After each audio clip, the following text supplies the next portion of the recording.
Em nome da lei, consinto examinar essa causa com imparcialidade e a proferir a vossa decisão de acordo com a vossa consciência e os ditames da justiça.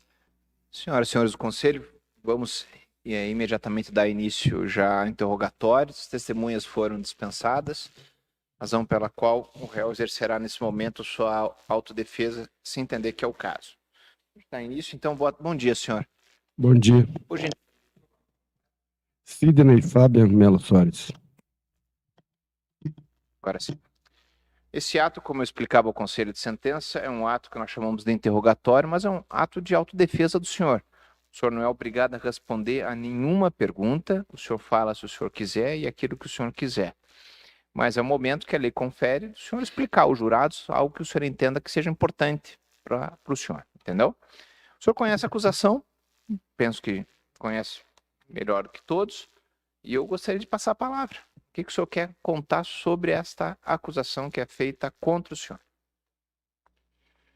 Bom, como consta nos autos aí, esse meu padrasto, ele sempre explorou minha mãe, tanto materialmente como psicologicamente. E ela se queixou várias vezes para mim sobre maus tratos. Não só para mim, como meu irmão que está no Canadá. E nesse dia, eu cheguei lá, ela se queixou para mim novamente. Eles tinham um acordo que ela recebia antes que ele. E ela pagava água, luz, aluguel e o mercadinho onde ela tinha conta. E ele tinha que dar metade da despesa. Isso nunca acontecia. Quando ela pedia, ele maltratava ela. Nesse dia eu cheguei lá para ver ela, ela me contou. Daí eu peguei e esperei ele chegar. Pedi para ela, quando ele chegar, disse que eu quero falar com ele. E foi isso que aconteceu. Ele chegou, ela falou: Luiz, o Fabiano quer falar com você. E nisso eu entrei no quarto para falar com ele. E foi recebido com um golpe na face. Um golpe o quê? Com o quê? Um objeto? Um soco, Mão? um soco. Tá. Onde eu vim cair, porque ele era maior que eu e mais forte. Ele usava anel, esses anel tipo de metaleiro. Quando eu caí, ele veio em cima de mim. E ele tinha o costume dele... Ele usava uma faca para mexer nas bijuterias que ele montava. E um outro objeto cortante, também aquele que a mulher usa para tirar a cutícula. E quando eu caí, que ele veio em cima de mim, eu sentia que a faca... tinha alguma coisa perto de mim. Passei a mão e vi que era uma faca e vinha desferir os golpes nele, para me proteger. Tá. Esse fato foi presenciado por alguém, com exceção de vocês ali? Quem mais estava em casa? Minha mãe estava na sala. Quem? Minha mãe estava na sala. Daí Ela quando chegou ela... a presenciar as Isso. agressões? Depois que eu tirei ele de cima de mim, ela entrou no quarto. Certo. Esse fato aconteceu por volta das 21 horas? Eu não estou bem lembrado, mas deve ter sido isso. Era de noite? Era noite. Certo. Ele estava no quarto quando o senhor foi conversar com ele? Ele tinha entrado no quarto. Ele tinha chegado da rua. Certo. O senhor ou ele tinha feito uso de bebida alcoólica naquele dia? Eu tinha bebido, tinha ingerido álcool. E ele?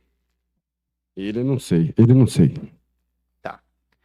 O início, então, vamos chamar assim, da briga de vocês aconteceu na porta do quarto? Dentro do quarto. Dentro do quarto. Dentro do quarto. Quando eu entrei para falar com ele, para falar sobre o dinheiro da minha mãe, já veio me dando um soco e eu caí na cama. E essa faca estava onde? Na cama, junto com outros objetos que ele usava para manipular a bijuteria. Tá. Então, esse objeto essa faca era dele. Era dele. Estava na cama e mais um cortador que a mulher usa para tirar a cutícula e mais um outro objeto que eu não lembro qual que era. Além do rosto, o senhor foi agredido aonde mais? Apenas no olho. Tá. O senhor se recorda de quantos golpes o senhor desferiu nele? Não me recordo. Tá. O que o senhor fez após? Como é que parou a briga? Porque quando ele estava já quase desmaiando, eu tirei ele de cima de mim. Tá. O local do corpo que o senhor deu as facadas, o senhor se recorda? Não, sei que foi do lado esquerdo dele. Tá. A faca permaneceu no local, o senhor levou a faca, o que o senhor fez? Não, a lâmina, se não me engano, não lembro bem, mas acho que estava dentro dele. O cabo estava na minha mão. Ah, arrebentou a faca. Deixei o cabo. Tá. Dali o senhor foi para onde? Eu saí dar umas parecidas e voltei. Aí já tinham levado ele para o hospital e minha mãe também. Tá. Antes das facadas, o senhor já tinha se desentendido fisicamente com ele alguma vez? Fisicamente, não. Uma vez, não lembro quando, ele também tentou me matar. Quem tentou? Ele. De que maneira? Eu estava num domingo na casa da minha mãe, fui almoçar com ela. Depois do almoço, nos domingos, eu gosto de dar uma cochilada. Eu estava dormindo na sala, televisão ligada, e eu escutei minha mãe gritou. Não! Eu olhei, estava na sala, com uma faca na mão. Daí ele voltou, passou pela a sala de jantar e foi para o quarto. Mas o senhor falou que ele tentou matar o senhor? O que que uma pessoa tá com uma faca na mão olhando para outra, dormindo? Alguma intenção tinha, né? Bom, mas ele não chegou a agredir o senhor. Não, agressão não. O senhor costumava frequentar a casa? O senhor morava lá? Não, eu ia uma vez ou duas por mês, aí minha mãe. E há quanto tempo ele mantinha esse relacionamento com a sua mãe? Eles se viram juntos, acho que 30 anos. 30 anos. Em algum momento se separaram nesses 30 anos? Uma vez ela largou dele, foi morar com meu avô, depois voltou com ele. Outra vez ela foi morar comigo, depois eu fui trabalhar fora. Quando voltei, ela tinha voltado com ele. Em 2017, o senhor tinha quantos anos? 5 anos atrás? Estou com 55, 5 anos, são 6 anos atrás, eu acho que. 2017, na verdade, né? 3 de abril. É. O senhor tinha 50 anos. Eu estava com 49 para 50. E ele? Ele tinha acho que 52 na época. 52. E a sua mãe? A idade da sua mãe qual é? Agora? Ou na época, pode ser. Na época ela tinha 73. 73. Mais ou menos 20 anos de diferença entre eles? 20, 21 anos de diferença. Certo. Mas viveram 30 anos juntos. 30 anos juntos. Ele trabalhava? Eu arrumei trabalho para ele uma vez no Condor, eu trabalhava de vigia, arrumei para ele. Ele foi mandado embora por furtar, não sei o que lá. Depois não trabalhou mais. Conseguiu se aposentar, não sei como. E a sua mãe? Minha mãe era aposentada por idade. Seu pai? Meu pai é vivo. Vivo. Como é que ele via esse relacionamento dela com ele? Não só ele, como todo o resto da família, ninguém gostava do relacionamento deles. Porque todo mundo percebia que ele sempre viveu às custas dela, explorando materialmente e psicologicamente. Certo. O senhor tem irmãos? Tenho. Quantos? São 2. 2. Mais velhos que o senhor, mais jovens? Eu sou mais velho. Ele já teve algum tipo de problema também com os outros filhos, os irmãos? Só com meu irmão Sandro. Chegaram a entrar em vias de fato alguma vez? Não, mas discutiram várias vezes. Pelo mesmo motivo? Pelo mesmo motivo.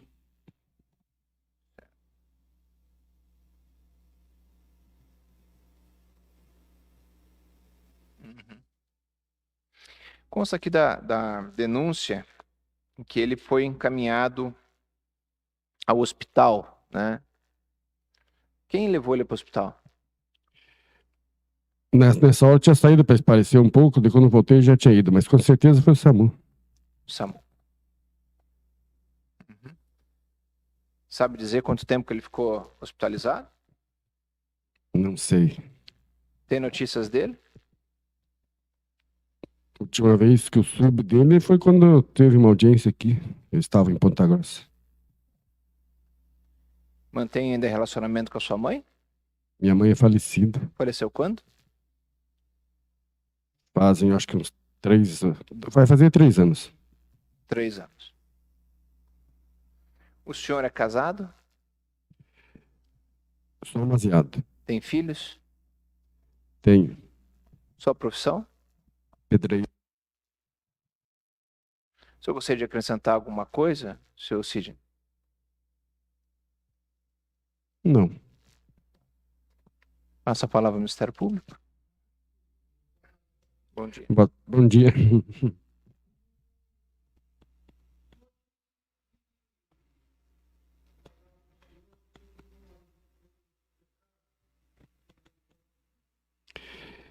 Ele foi mandado por justa causa. Agora, o motivo, não sei, parece que foi um furto que ele pegou alguma coisa. Quando que foi isso? Eu não me lembro. Mas mais ou menos. Também não me lembro. Sei que ele chegou até a ser preso. Pois é, mas não tem essa informação. Foi juntado nos autos os antecedentes criminais, tanto do senhor quanto dele. E um supermercado, quando é vítima de um furto, alguma coisa, até para fazer o justa causa, ele tem que fazer um boletim de ocorrência e iniciar um processo. Senão ele arca. E não consta isso, que o Condor não denunciou, não noticiou esse fato para a polícia. Então o Condor não denunciou. Mas como é que mandou por justa causa sem denunciar? Ele foi mandado embora do Condor. Ele não recebeu nada. Certo. O senhor já respondeu algum outro processo? Que eu lembro, não. O senhor não respondeu um estupro? Não, esse não foi um estupro. Mas o senhor chegou a responder? Não chegou, nem... E tem o senhor tem conhecimento de um processo contra o senhor por maus tratos à sua mãe? Isso aí, quando ele já tinha pegado minha mãe e levado para Ponta Grossa, ele foi fazer uma denúncia. Eu estou consciente.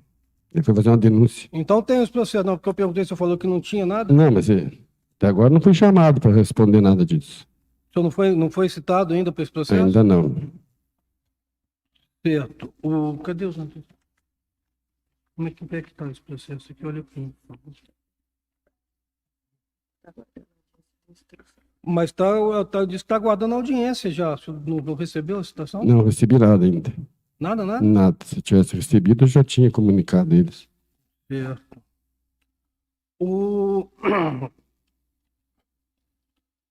Sem mais perguntas. Pela Defensoria? Obrigado, excelência. Senhor Sidney, bom dia. Bom dia. O senhor, só para esclarecer para os jurados, né, o senhor nunca foi condenado, né? Nunca recebeu uma condenação pela justiça. Nunca. Tá. Só para constar, esse processo que o doutor promotor constou aí, ele foi absolvido, tá? Então ele nunca recebeu pena. Senhor Sidney, eu tava vendo aqui, só para esclarecer algum ponto aqui, no dia que esse fato aconteceu, só para deixar claro para os senhores jurados, você estava contando para o juiz que sua mãe foi fazer uma reclamação. Por esse motivo, você foi conversar com o seu padrasto, né? Você lembra qual foi essa reclamação? O que ela foi reclamar para o senhor? Ela falou que ele não tinha dado ainda o dinheiro que ele tinha que dar da despesa, que faziam... rachavam, vamos dizer assim. Ele não tinha dado. E ela tinha pedido várias vezes e ele não tinha dado. Ela se queixou bem. Eu falei, então, esperando ele chegar, eu quero conversar com ele. Beleza. Você disse que recebeu um soco do Edson, né? A hora que eu entrei no quarto para conversar com ele, ele já me deu um soco no rosto onde eu caí. Tá. E você esse soco, deixou marca, chegou a sangrar, chegou a abrir a pele? Fez um pequeno corte e deixou o olho roxo. Tá. Tem um documento aqui no processo, se os senhores jurados quiserem acompanhar aí, é o página 89, que é o relatório social feito pela assistente social Cristina Madureira, de 4 de julho de 2017. E aqui consta que alguns dados do senhor, pessoais, sua idade, sua profissão e tudo mais. E aqui está dizendo também que você começou a trabalhar aos 9 anos. Exato, aos 9 anos de idade. Certo. E por que você começou a trabalhar tão cedo? Porque minha mãe era separada, meu pai e meu avô que cuidavam de nós. Então ele dava casa e alimento, o resto ele não tinha condições. Eu comecei a trabalhar vendendo pastel para poder comprar a minha própria roupa. Tá, que consta também que você foi, aos 9 anos, vendedor de pastel, depois você trabalhou como balconista, cobrador de ônibus, mecânico de máquinas industriais, torneiro de madeira, e aos 16 anos trabalhava na construção civil. Foi isso que aconteceu, sua Foi. trajetória? Uhum. Tá. Depois dos 16 até hoje, o senhor é pedreiro, Sou pedreiro, trabalha na construção civil. construção civil. Tá certo. O senhor mandou pra gente um vídeo, né? Mandei. Tá certo. Depois a gente mostra para os senhores jurados. Lá no dia que teve essa agressão, o senhor foi atendido na UPA, Fui. certo? Lá eles fizeram o quê? Curativo? Te deram só remédio? Eles me deram uma medicação para dor e fizeram um pequeno curativo. Um curativo, tá. Quando o senhor chegou na delegacia, tiraram foto do senhor? Tiraram. Tá certo. Você também, no seu primeiro interrogatório lá na delegacia, você disse pra gente, né, disse lá pro delegado, né, e agora aqui hoje no julgamento, que a sua intenção não era de matar, mas você estava se defendendo. Isso, exato. Eu estava me defendendo, porque ele já tinha me golpeado, ele estava em cima de mim. Então, só para esclarecer, primeira agressão partiu do Edson. Foi ele que me deu o soco. Tá. Você sabe se o Edson tá vivo, morto hoje? Não sei. Tá. Depois, esse fato aqui foi no dia 3 de abril de 2017, né? Depois de 2017, cada um, né? Você foi para um lado, ele também. Mas eu queria saber se você depois conviveu com a sua mãe, voltou a encontrar com ela, voltou a morar junto, voltou a ter qualquer tipo de convivência com ela e com o Edson. Quando eu saí eu fiquei 40 dias detido. Quando saí, eu voltei a trabalhar com obra. Minha mãe foi morar comigo. Passado alguns dias, ela deixou ele entrar, ele ficou lá também, convivendo comigo. Ah, então vocês voltaram a morar junto por um período. Ele voltou a morar junto. Uhum. Mas quanto tempo foi isso? Depois que ele voltou a morar junto com a minha mãe, onde eu morava, durou acho que uns 3 meses. Eu cheguei do trabalho, tinha uma senhora que eu sempre passava a comprar cigarro na esquina, que até ela deu uma cadeira de roda para mim levar para minha mãe. E ela falou assim: Sidney, você se mudou? Porque eu fui lá ver tua mãe, a inquilino da frente falou que você tinha se mudado. Eu falei: não, tô vindo do trabalho agora. E cheguei em casa, não tinha mais nada. Tudo vazio. Então, depois desse fato, vocês voltaram, vocês conviveram, né?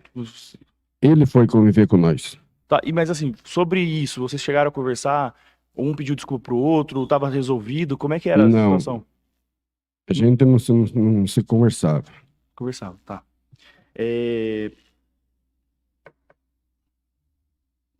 O doutor juiz perguntou pro senhor se o senhor tem filhos. Você falou que sim. São quantos filhos que o senhor tem? Eu tenho, são 9 filhos. 9 filhos. E netos? 16 netos e um bisneto. Bisneto, tá. Beleza. Sidney, a gente acompanha o processo do senhor desde 2017, né? Pela defensoria aqui. Exato. E você ficou um período preso, depois foi solto a pedido do Ministério Público e foi determinado para você vir aqui comparecer em juízo, várias cautelares para falar que você está trabalhando, para falar que você está bem. Você cumpriu todas as cautelares? Todas. Todas. Tá. Eu verifiquei aqui também no processo que teve um período que a gente pediu a revogação dessas cautelares porque você fez um tratamento de saúde para dependência química, né? Você fez esse tratamento? Como é que foi? Fiz. E hoje você está bem?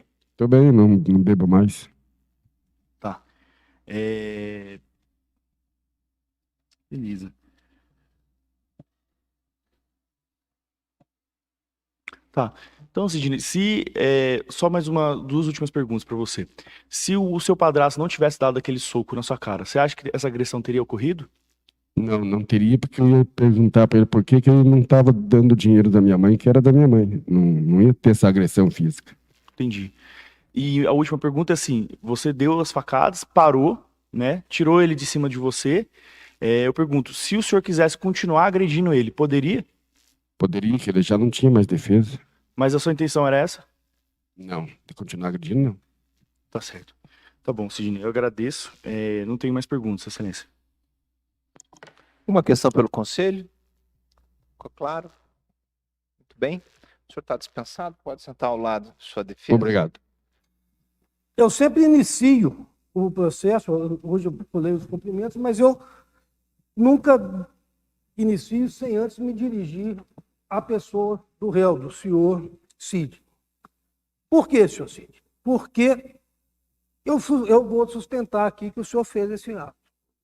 E se eu não olhar para o senhor e dizer da minha convicção disso, eu não tenho como olhar nos olhos dos jurados e falar o que eu concluí do processo. Então, é um princípio que eu tenho, até porque se eu não conseguir sustentar esse olhar para o senhor, eu não consigo sustentar os jurados, né? Porque o fato de você imputar um crime a alguém é um fato muito grave. E nesse caso específico, eu tenho a prova desse fato é muito simples. Eu vou apresentar para o senhor. Infelizmente, tanto o senhor Edson faleceu agora no último dia 19, e a mãe do réu também faleceu em 2020. As duas testemunhas não existem mais, mas eles foram ouvidos em juízo. Não, eu nem vou passar o do inquérito, mas eu acho importante passar o depoimento deles judicial, porque é onde tem a presença do defesa, é na frente do magistrado, e a gente tem a oportunidade de saber o ponto de vista, não só da vítima, do senhor Edson, mas principalmente da mãe do senhor Cid. Por quê? Porque a gente ouviu o Cid. E ele apresenta a versão dele. De bom moço, de bom filho, na tentativa de convencê-los que ele é a grande vítima dessa história. Mas nós temos o outro lado dos fatos. O primeiro, eu tenho um casal que tinha um relacionamento de mais de 30 anos. Era a mãe e a vítima. Um relacionamento de mais de 30 anos em que não se tem notícia de nenhuma violência do casal, um contra o outro. Tudo indica que, a princípio, um casal que tinha uma vida, uma relação de 30 anos. Poucos casais chegam a uma relação.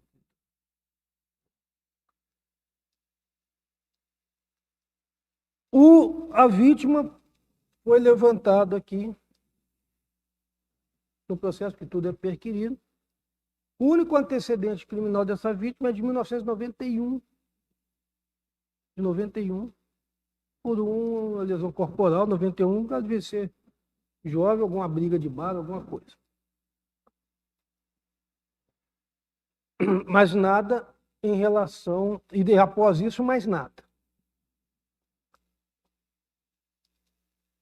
O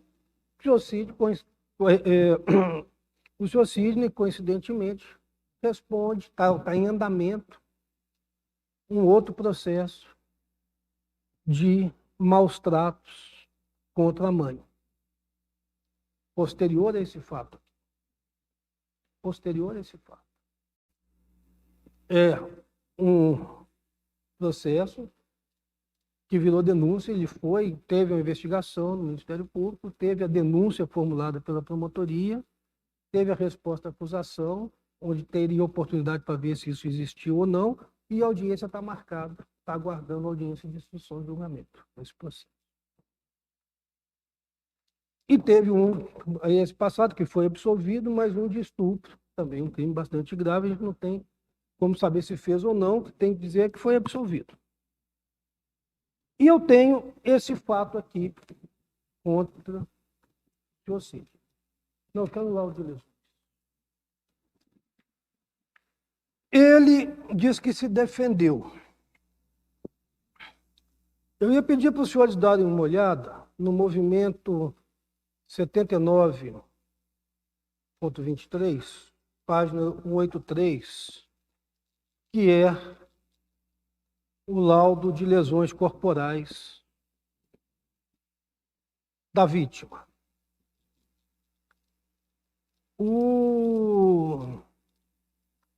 Esse laudo foi feito no dia 10 de abril de 2017. Portanto, 7 dias depois, uma semana depois dos fatos.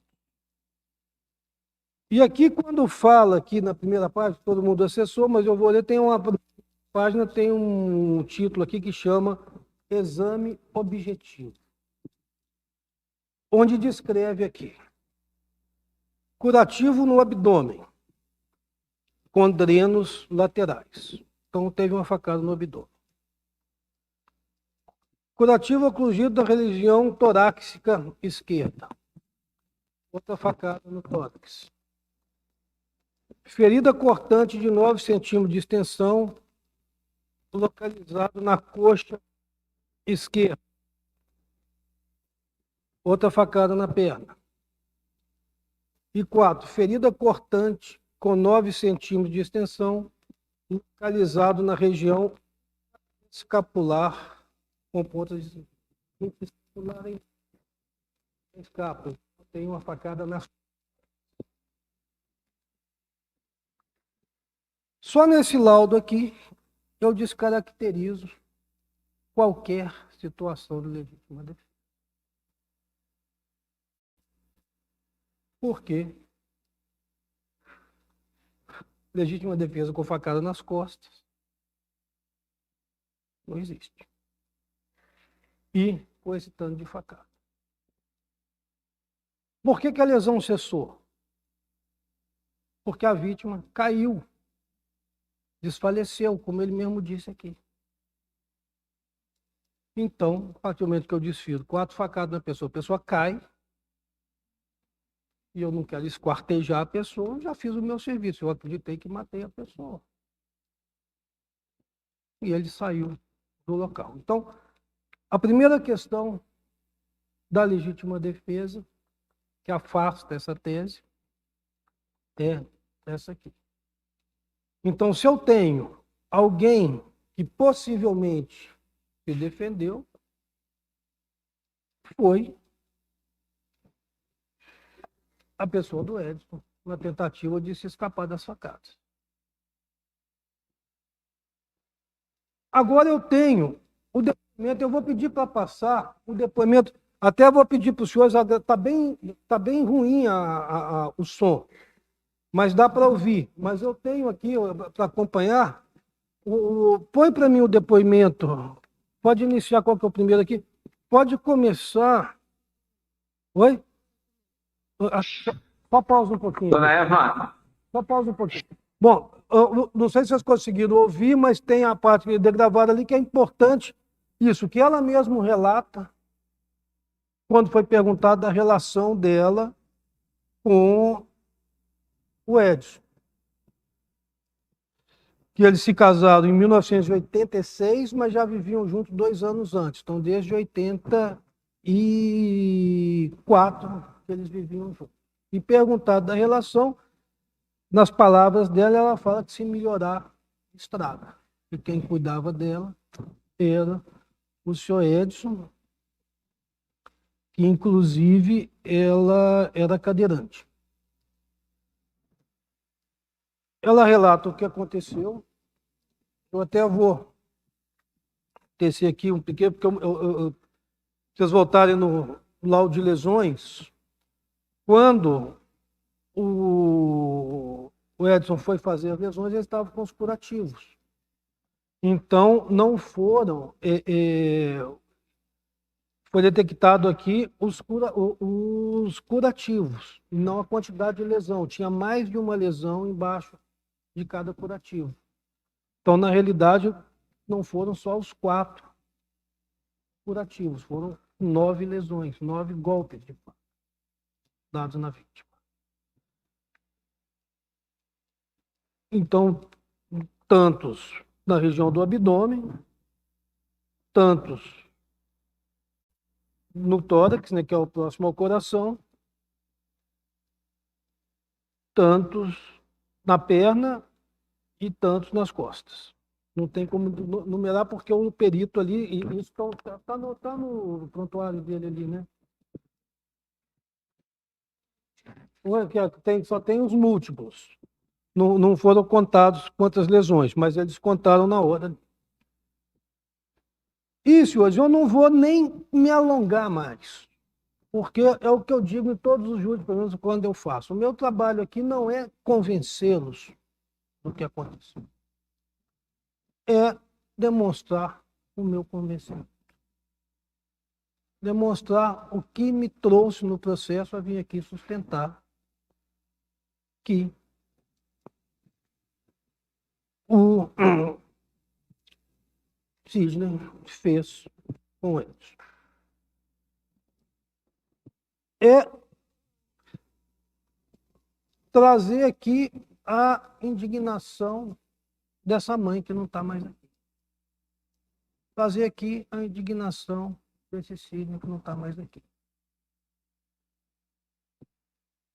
A gente não tem como saber, a gente viu aqui o sofrimento dessa mãe que faleceu 3 anos depois não tem como nem medir o que causou essa morte, se não é o sofrimento de uma mãe ter que vivenciar uma questão dessa, de que um filho fez com ela, dentro da casa.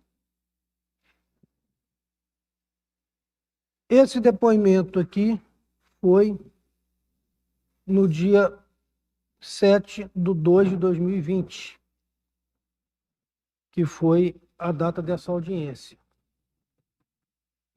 Então, foi quase 3 anos após essa tentativa de homicídio, que foi em 2017. E essa mãe, 3 anos depois, não conseguiu perdoar esse filho. Essa mãe, 3 anos depois, veio aqui e relatou esse fato. E 3 anos depois, ela fala claramente para nós aqui que nunca mais teve contato com esse filho. Então, isso que ele diz aqui, que cuidava da mãe, que a mãe é mentira. Entre acreditar na mãe e acreditar nele, eu acredito na mãe. Por quê? Uma senhora vir aqui falar com essa firmeza, infelizmente a gravação não é tão boa, mas dá para ouvir tudo. A gravação esclarece bem até os pontos, alguns pontos são inaudíveis, mas o estrago que esse ato fez na vida dela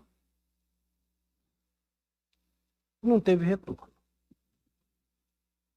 Então, senhores, eu vou passar direto para os quesitos, que é no dia 3 de abril de 2017, e aí é o que é perguntado para os senhores na sala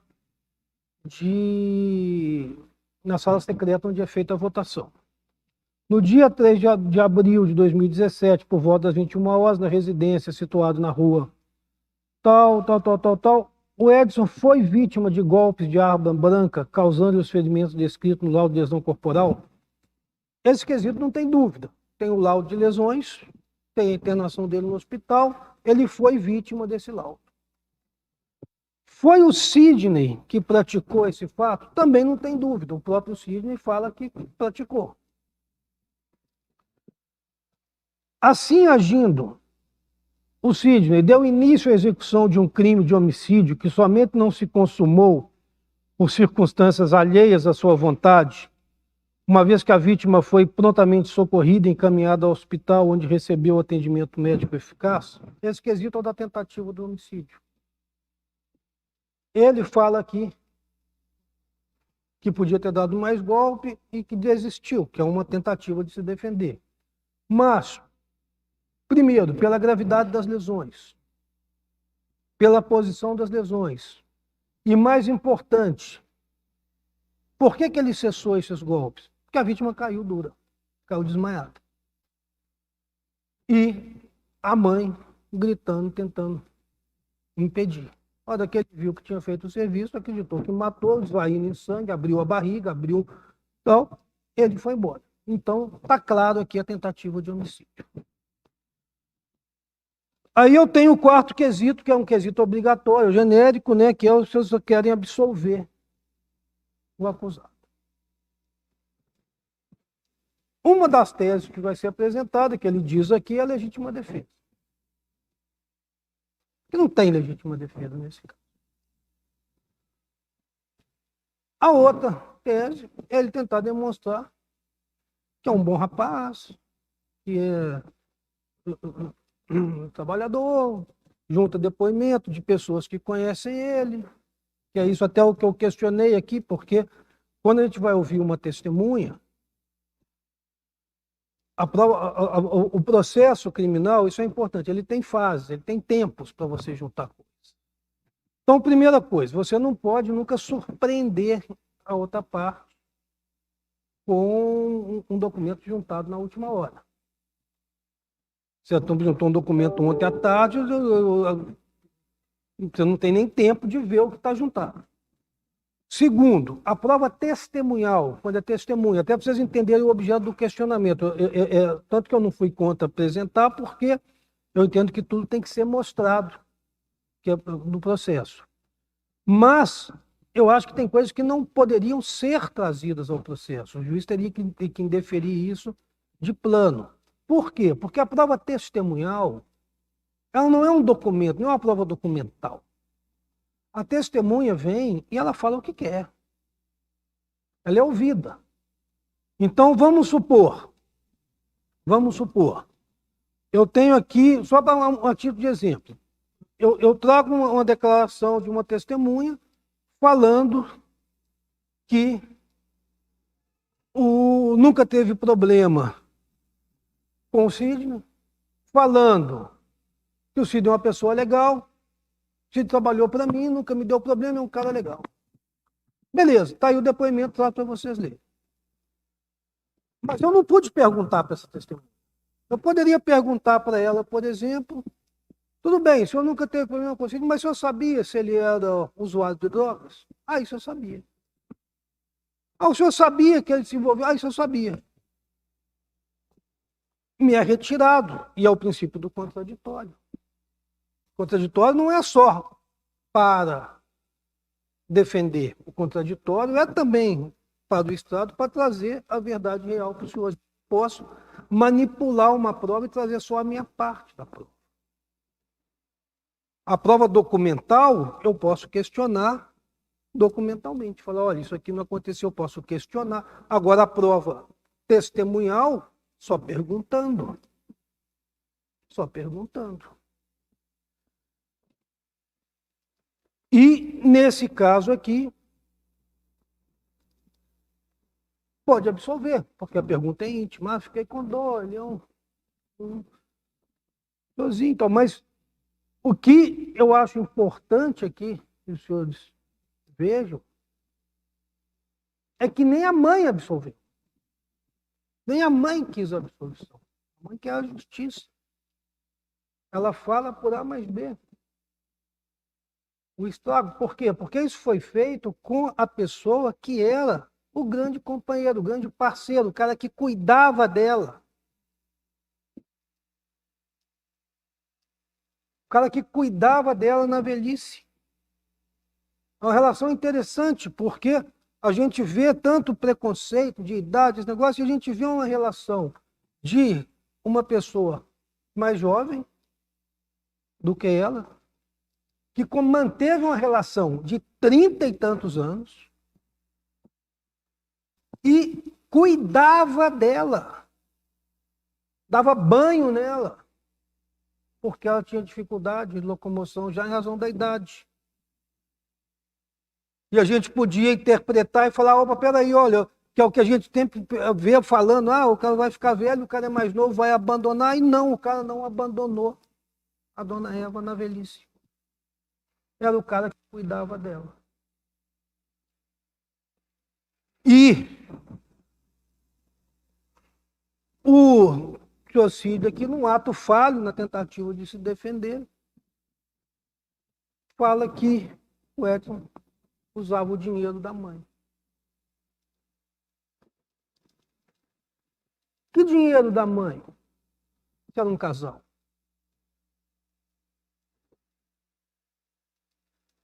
Que eles viviam juntos há 30 e tantos anos, desde 1984. 33 anos em 2017. E continuaram juntos depois. Que dinheiro do Edson ou que dinheiro da mãe? Dinheiro dos dois. Quem cuidava de quem? Ele devia ter o cartão dela para retirar no banco? Claro, se ela tinha dificuldade de locomoção. E o que o filho tem com isso? Se tem agressão, se tem violência contra a mãe, tem caminho.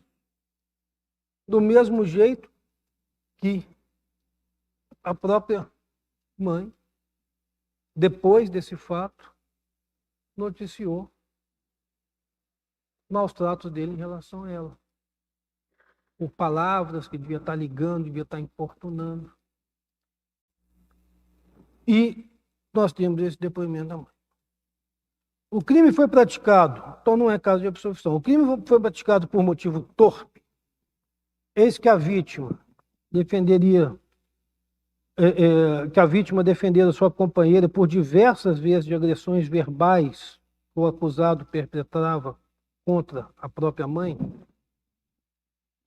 O que levou esse desacordo entre o Edson e o Cid? Por que o Edson discutiu com o Sidney e por que ele deu essas facadas? Porque, conforme a própria mãe fala, o próprio vítima fala, quem importunava, quem era o cara problemático, quem maltratava a Eva, não era o Edson, era o Sidney. Era o Sidney. E ele queria se livrar desse tipo. Na época, usuário de drogas, na época, bêbado. E acabou por fazer isso aí, em razão de ser um péssimo filho, um péssimo enteado. E destruiu uma relação que, a partir desse momento, passou a ser uma relação de sofrimento. E outro aqui, o crime foi praticado mediante recurso que dificultou a defesa da vítima, uma vez que o acusado atacou a vítima de surpresa, no momento em que este chegou em sua residência. Esse quesito da impossibilidade de defesa, da surpresa, foi retirado do depoimento da testemunha presencial, que é a mãe, que fala como que aconteceu. Então, essa conversa dele, que essa faca estava em cima da cama, é papo furado. Essa faca foi pega na cozinha.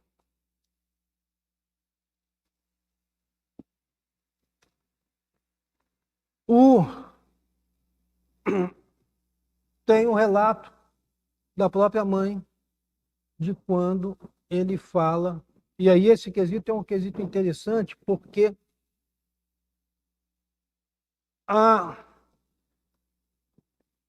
tem uma parte, tem um momento dessa dinâmica criminosa, da morte, da tentativa, né, de morte, em que a própria Eva, a mãe, fala o seguinte, que ele falou que ia matar. E aí o Edson, naquela discussão, falou assim, então mata. Isso que é a questão da interpretação, da questão da surpresa. Eu pego uma faca e falo, vou te matar. Você fala, então mata. De duas, ou você não está acreditando, eu vou matar, ou você não tem tempo de reagir. Então, essa é a questão da dificuldade de defesa da vítima. Esse é um quesito que aí vai o entendimento de cada um. Qual que é o entendimento do Ministério Público nesse caso aqui específico que relatou isso aí? A vítima não morreu, mas não porque o réu não quis, porque ela caiu desmaiada e ele acreditou que estava morta. A vítima tinha alguma possibilidade de se defender nesse caso? Se tivesse, teria se defendido. A vítima foi brutalmente esfaqueada. Esse é o recurso que dificulta a defesa da vítima, que impossibilita a defesa da vítima. Essa vítima não conseguiu sair correndo, ela não conseguiu botar o cara para fora do quarto e trancar a porta. Ela não conseguiu se defender em momento algum, ela só foi golpeada até desmaiar. O resultado desse processo. Eu tenho aqui duas qualificadoras, a torpeza e eu tenho a qualificadora do recurso.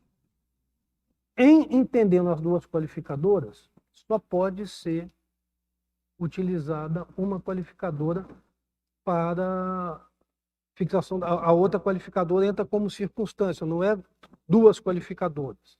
Então, o homicídio qualificado, a pena inicia de 12 a 30 anos.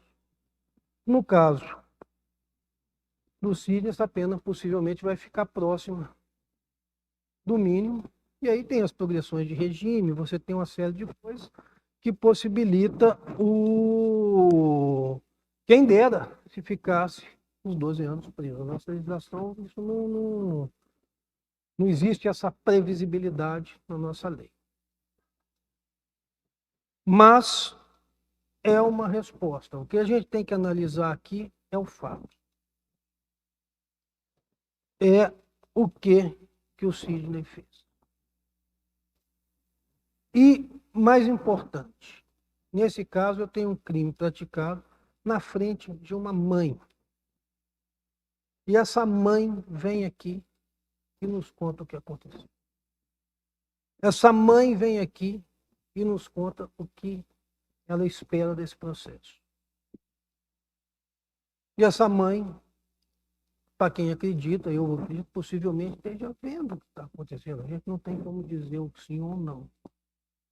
Mas o que eu tenho aqui, e trouxe para os senhores julgarem, não é a minha palavra, não é a palavra do réu, não é a palavra de nada. A prova que é apresentada aqui para os senhores é a palavra da mãe. Então, o que vai ser perguntado para os senhores é o que vocês entenderam do depoimento dessa mãe. O resto é o que eu digo, é retórica. É tentativa de convencer, falar que o cara é bonzinho, que o cara é bonito, que o cara tem isso, tem aquilo.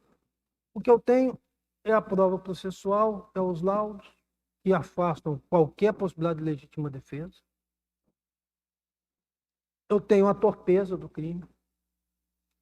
Eu tenho comprovado no processo que ele continuou praticando crime contra essa mãe, tanto que ele é objeto de um outro processo. E hoje a legislação ela é muito séria e muito grave nisso, os processos eles têm um andamento, ele vai ficar prejudicado porque não vai conseguir ouvir essa mãe mais, que faleceu. Mas eu tenho essa notícia desses maus tratos contra a mãe. E é o que vai ser quesitado para os senhores. Eu agradeço a atenção, passo a palavra para Oi? Oi. Bom, primeiramente, queria cumprimentar todos que estão aqui presentes, mas em especial hoje eu queria cumprimentar vocês, os jurados. Porque assim, aqui hoje no Tribunal do Júri, a Defensoria está aqui porque é obrigada. O Ministério Público está aqui porque é obrigado, o juiz também. Mas os senhores se voluntariaram para prestar esse serviço. E sem vocês aqui hoje, a gente não podia estar fazendo o julgamento do Sidney.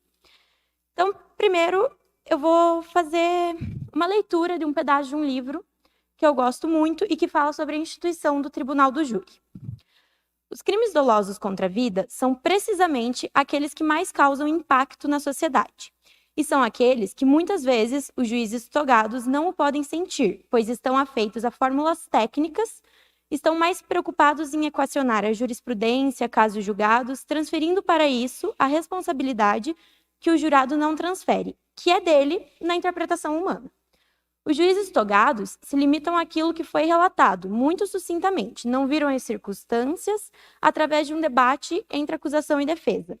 O júri contraria a parte jurídica, verifica o que é o homem, a sua temibilidade e põe de lado o processo, a prova técnica e sente um interesse social no que diz respeito à prevenção e repreensão, ou seja, julgam os fatos. O júri é, inclusive, o último guardião da condição humana do homem. O homicídio ou a tentativa de homicídio, como é o caso aqui hoje, qualquer um pode cometer a qualquer tempo. Nós podemos afirmar que jamais iremos cometer um atentado sexual, por exemplo, porque a nossa formação moral nos permite afirmar isso, mas o crime de impulso, esse nem eu, nem Daniela, nem Gabriel, nem Luísa podem afirmar que não vão cometer. Nem mesmo o próprio promotor pode afirmar que jamais cometerá uma tentativa de homicídio, porque esse crime é um crime em que a gente age por impulso. Hoje, a nossa defesa é feita por uma instituição pública do Estado. Nós aqui da Defensoria Pública, nós não somos advogados, nós não temos a procuração do Sidney e nem recebemos honorários dele. Então, nós não somos obrigados a pedir absolvição. O nosso compromisso é com o estudo dos autos, é com os fatos que aconteceram e apresentar para os senhores as provas. Aqui não é a justiça nos moldes do juiz, porque não é ele quem vai julgar hoje. A única diferença aqui é que hoje ele está usando uma toga, mas quem vai tomar a decisão do que vai ocorrer daqui para frente na vida do Sidney são vocês, os 7 jurados. Nem todo mundo da sociedade pode estar aí no lugar que os senhores estão. Não sei se vocês sabem disso, mas a pessoa, para ser jurada, ela precisa ter um caráter ilibado, ou seja, ela não pode ter um antecedente criminal, por exemplo. Aqui no Tribunal do Júri, diferente dos outros tribunais, a justiça ela tem um caráter humano. A Defensoria não está aqui para gritar, a gente não está aqui para impor a vocês o que vocês devem fazer. Nós estamos aqui apenas para apresentar o processo para vocês, mostrar como ocorreram os fatos. A gente sabe que hoje é sexta-feira de manhã, está todo mundo cansado, deixaram a família em casa, alguns se ausentaram do trabalho, dos seus afazeres, mas eu vou pedir para vocês o máximo de atenção para tudo que nós vamos dizer. Porque estamos falando do que vai acontecer na vida de uma pessoa daqui para frente, e essa é uma decisão muito séria que tem que ser tomada.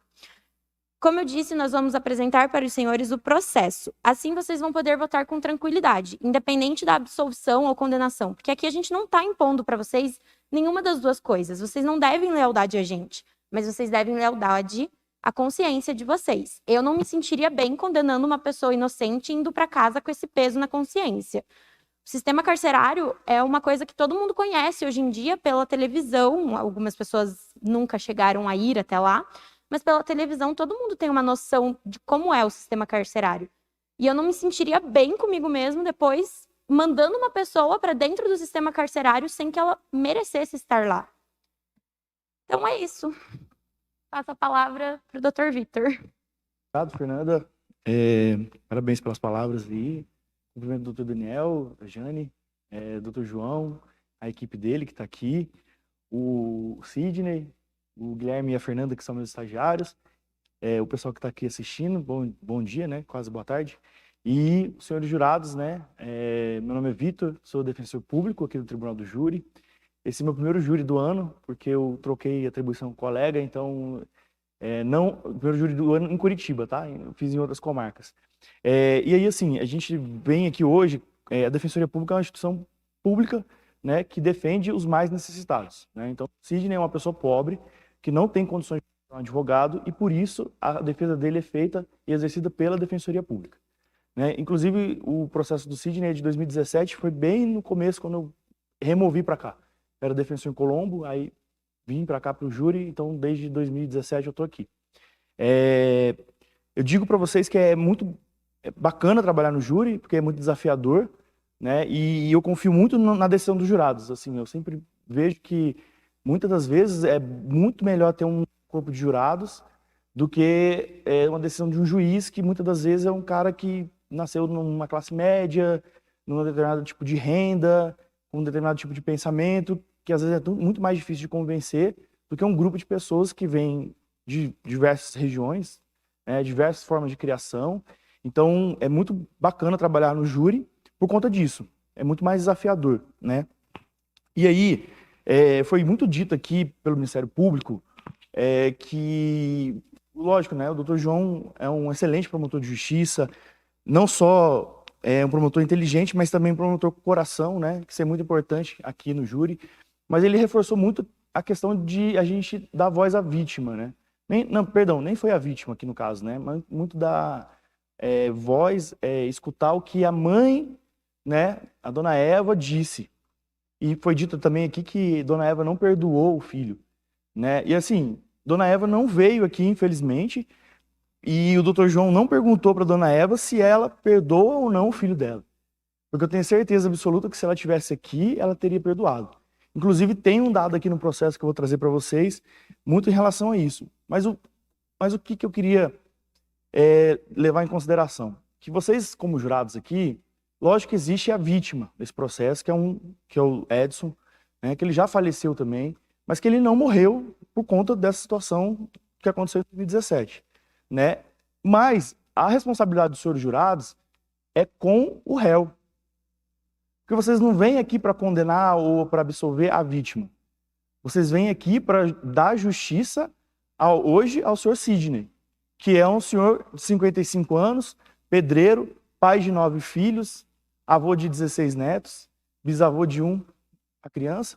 Então, a responsabilidade de vocês é com o futuro do Sidney, né? Então, o que vocês vão pensar hoje, o que vocês vão aplicar hoje é justiça ao Sidney. Não é justiça à dona Eva, não é justiça ao Edson, não é justiça a ninguém mais. Então, a responsabilidade de vocês é com ele hoje. E eu queria que o norte do nosso julgamento hoje, da nossa explicação, fosse em relação ao Sidney. Que veio aqui hoje, o Sidney, que no dia dos fatos não fugiu, como foi dito aqui, mas ele ficou lá no local, esperou a polícia, foi preso, foi levado para a UPA para tratar o machucado no olho, foi para audiência de custódia. O próprio Ministério Público, em determinado momento do processo, entendeu que ele não precisava ficar preso, pediu a liberdade dele, ele foi solto, e de 2017 até a data de hoje, ele sempre compareceu em juízo, sempre informou o trabalho dele, sempre fez tudo o que precisava. E em nenhum momento de 2017 para cá, ele cometeu nenhum crime, nenhuma violência doméstica contra a mãe ou com qualquer outra pessoa, até porque se tivesse feito isso, ele ia ser preso, porque está respondendo um crime de homicídio desde 2017.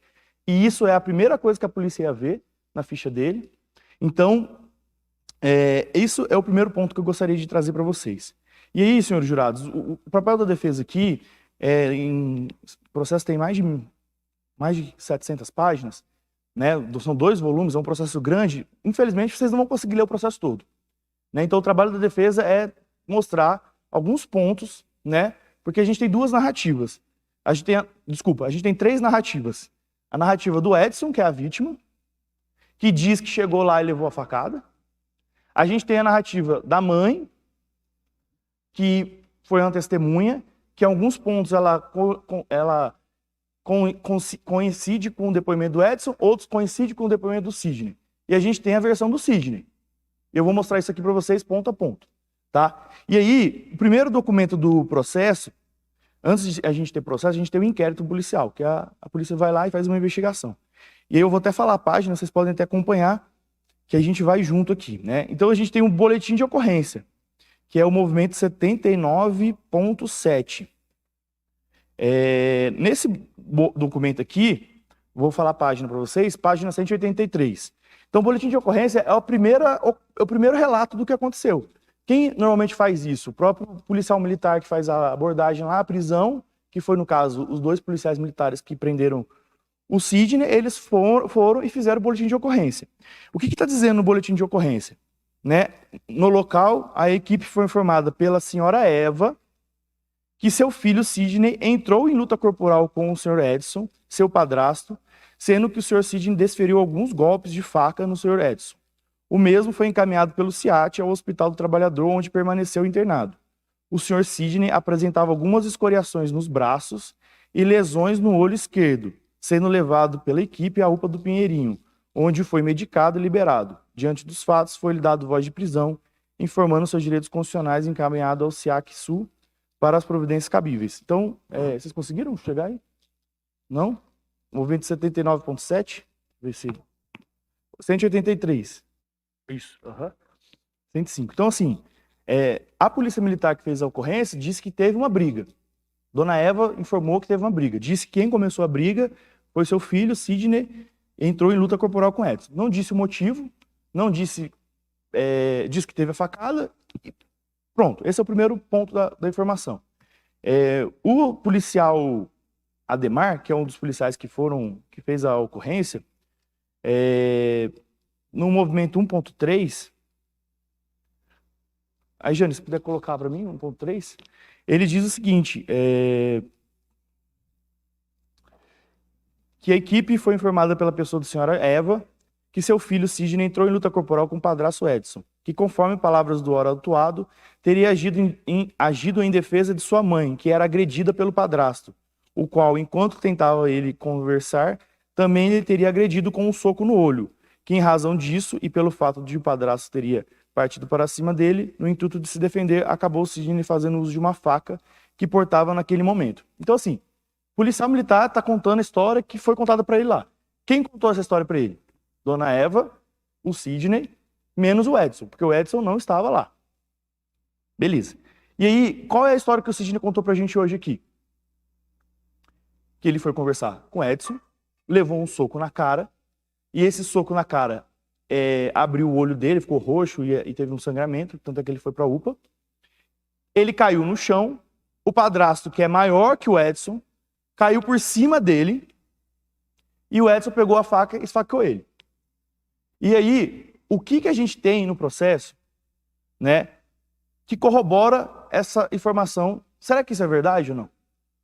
O doutor promotor, o doutor João, veio aqui e falou assim, ó, que não tem como essas facadas terem ocorrido dessa maneira. Ele disse que foi nas costas. E aí eu vou pedir para vocês abrirem agora de novo o laudo. O laudo que o doutor promotor João contou aqui para vocês, que é aquela página lá que eu falei, né? Mas eu vou tentar aqui.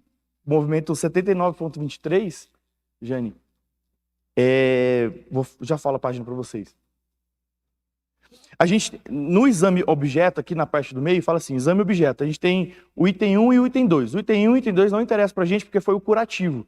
Porque assim, gente, esse laudo de exame, ele é feito depois que a pessoa sofreu a lesão. Porque no caso aqui, ele sofreu a lesão, foi para onde? Para o hospital. Aí lá no hospital, costuraram ele, estabeleceu. Depois que aconteceu isso, ele pega o prontuário, leva lá no ML, o médico analisa com as informações aqui do corpo e ele faz esse laudo. Então, assim, o item 1 e o item 2 são curativos, não tem importância aqui pra gente. Aí, olha só que interessante, ferida 3. Ferida cortante com 9 centímetros de extensão, localizada na face interna da coxa esquerda, aproximada por pontos de sutura. Ou seja, uma das feridas, um dos golpes de faca, foi na coxa. Então, assim, pensando que o padrasto dele é mais alto que ele e ele é mais baixo. Para ele acertar a coxa em pé, é muito difícil com uma faca. Então, imagine, eu vou dar uma facada numa pessoa, pelas costas, como o doutor João está falando. Como é que eu acertei as costas e acertei a coxa? Agora, se você escuta a versão do Sidney, que é qual? Ele me deu um soco, a gente caiu em luta corporal e no chão eu peguei a faca e esfaqueei ele. No chão, ele em cima, a primeira facada foi, primeira ou uma das facadas, tá? Não posso dizer qual delas foi na perna. É muito mais crível que ele tenha esfaqueado o padrasto na perna deitado no chão, com ele em cima, do que ele em pé. E a segunda ferida, que foi o que o Dr. João falou aqui hoje pra gente, é o número 4. Ferida cortante com 9 centímetros de extensão localizada na região infraescapular. Aqui, ó, infraescapular. Ou seja, ele estava deitado em cima, ele deu uma facada aqui para se defender. Então, as duas facadas correspondem, essas duas feridas que foram dadas, correspondem com o quê? Com a história que o Sidney contou hoje. Ele caiu em cima de mim e eu dei umas facadas, não sei quantas, para me defender. Onde acertou essas facadas? Eu estou em cima, costas e perna. Então, a facada na coxa, é muito difícil você dar uma facada na coxa se você estiver em pé. A não ser que você tenha abaixado e tenha dado essa facada. O Edson não fala isso em nenhum momento. A facada nas costas também é isso. Caiu em cima, ele deu uma facada para se proteger. E aí, esse é o primeiro ponto. Tá? E aí, senhores jurados, eu queria que vocês fossem no item 1.5. Jane, se você puder colocar no telão pra gente. O item 1.5 é lá no inquérito também. É a foto que tiraram dele na delegacia quando ele foi preso, né? Se puder falar a página também, Jane, para eles verem aqui. 20, página 20. Então, se vocês verem, o Sidney foi fotografado aqui em perfil, e exatamente nesse perfil aqui, existe um curativo no olho dele, aqui debaixo do olho. Então, esse curativo é porque não foi só um soco, né? Esse soco, por conta dos anéis lá que ele contou, abriu aqui, né? Então ele teve que fazer um curativo. Tá aprovado. É uma foto. Tem como a gente falar que ele estava com isso aqui, né? Por outro motivo. Para além disso, ele foi levado para audiência de custódia. Jane, por favor, coloca o movimento 15.1, minuto 1.11, por favor. Na audiência de custódia, que é quando a pessoa é presa, o promotor de justiça que estava lá na audiência de custódia pergunta: por que você está com o olho roxo? E ele está com o olho roxo, né? Então, vamos só para vocês verem a questão do olho roxo. 1.11. Deixa eu só apagar aqui, porque a gente já facilita. Pra vocês verem. Machucado nos olhos. Foi o soco que o meu padrasto deu. O senhor sofreu algum tipo de violência policial? Não, O senhor tem filhos? tenho. Moram com o senhor? Eu sou viúvo, pago para minha cunhada cuidar do meu menor, mas tenho 9 casados. Então não moram com o senhor. O menor de 8 anos depende de mim. Eu trabalho e pago para minha cunhada cuidar dele porque eu sou viúvo. Tem quantos anos ele? O olho roxo dele aí? Eles conseguem abrir no computador ali? Provado. Sem perguntas. Tô vendo que o senhor tá machucado nos olhos. Foi o soco que o meu padrasto deu. O senhor sofreu algum tipo de violência policial? Não, O senhor tem filhos? tenho. Moram com o senhor? Eu sou viúvo, pago para minha cunhada cuidar do meu menor, mas tenho 9 casados. Então não moram com o senhor. O menor de 8 anos depende de mim. Eu trabalho e pago para minha cunhada cuidar dele porque eu sou viúvo. Tem quantos anos ele? 8 anos. 8 anos. Vai fazer agora, dia 23. E o senhor trabalha como autônomo, é isso? Tá bom, pode parar. Ele vai jogar ali na tela para vocês uma imagem ampliada dessa audiência de custódia. Mas assim, nessa audiência de custódia, se eu tiver errado, o doutor João me corrigir aqui, o próprio promotor de justiça pergunta do olho roxo dele, que ele tá com o olho bem machucado ali, né? E a audiência de custódia foi alguns dias depois do fato. Então ele ainda tá com esse hematoma bem roxo, bem feio ali, tá certo? E aí, assim, o que me faz estranhar é porque, assim, como é que não teve briga? Segundo o Edson, que é a vítima, não teve briga, não teve agressão. Como é que o Sidney saiu com o olho roxo? Por que ele foi parar na UPA 1h da manhã? E aí a gente tem isso também no processo, né? Tem um documento aqui que ele vai para a UPA e lá na UPA ele recebe medicamento para dor e faz um curativo e vai embora. E vai para a cadeia, e vai para a delegacia. Então, assim, isso também está registrado no processo, tá? Eu até vou falar aqui para vocês qual o movimento, para vocês verem. 79.10. Vou abrir aqui. 79.10. Um pouquinho antes da audiência de custódia.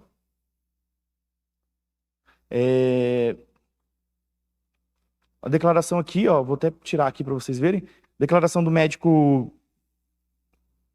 Guilherme R. Cherumbini. médico CRM 34027. Declaro que Sidney Fabiano Melo Soares, portador da carteira de identidade número X, série X, compareceu nessa unidade no dia 4 de 4 de 2017, da 1 a 1h20, a fim de consulta médica. E aí ele passou aqui paracetamol e curativo, né? 30 comprimidos, tal, receituário aqui da UPA. Né? Movimento 79.10 tá na página e tá no processo. Então, gente, tudo isso é para registrar que houve essa agressão, que o Sidney levou um soco e está provado nos autos, tá? E aí, o Sidney vem ao processo, ele é solto, né? O próprio Ministério Público pede a liberdade dele, porque entende que não há necessidade dele ficar preso, né? Ele tem que comparecer em juízo, ele comparece em juízo, né? De 2017 para cá, ele não cometeu mais nenhum crime, né? Ele é um trabalhador honesto, tranquilo. Se tivesse cometido, pode ter certeza que o senhor João ia falar sobre isso. E aí, a gente até viu, dentro do processo dele, existe lá uma anotação sigilosa de 2018, né? Só que isso aí não está no processo. Tipo, quem é a vítima, quem não é. Mas assim, ele não foi condenado. Porque se tivesse condenado, ia estar. Vocês iam saber que foi condenado em 2018, né? Por conta de uma outra situação. E se o Dr. João quiser, ele pode voltar aqui e falar com vocês. E aí, o seu Sidney, ele é um cidadão que nunca foi condenado, né? Ele tem umas passagens lá, mas assim, ele nunca foi condenado. Então, ele é primário para todos os fins. Ele respondeu a todos os pedidos que veio, participou das cautelares, né? E aí eu queria que os senhores jurados fossem no movimento 38.1, vou descobrir aqui a página, que é um relatório social sobre a vida do Sidney, né? Quem é o Sidney? Quem é essa pessoa que vocês estão julgando hoje, né? E aí eu vou fazer a leitura aqui só de um pedaço, né? E ele já disse isso aqui hoje pra gente, mas ele diz, né, que aos 9 anos começou vendendo pastéis, aos 16 anos passou a trabalhar como balconista, depois foi colaborador em ônibus, mecânico em máquinas industriais, torneiro de madeira em indústria e há 16 anos trabalha na construção civil, atualmente como pedreiro autônomo. Casou-se aos 16 anos, após ser emancipado, com Sônia Zeni Aparecida dos Santos, então com 18 anos, solteira, empregada doméstica. Com ela teve filhos, Luciano, 33 anos, casado, pedreiro, Vanessa, e aí foi falando de todos os filhos dele aqui, né? Diz também que está na cidade, Sidney fica com ele diariamente, nos momentos de lazer gosta de ficar em casa, assiste televisão, filmes, gosta de fazer churrasco, não sai à noite, não frequenta bares, costuma dormir cedo. Considera-se uma pessoa calma, diz que nunca foi briguento, e aí ele fala dessas tentativas do Edson de tentar matar ele há 7 anos atrás, 7 anos antes do fato, né, no caso, em 2010, o fato foi em 2017, e basicamente isso, tá certo? Então, leiam aí, se vocês quiserem, também o relatório, é importante.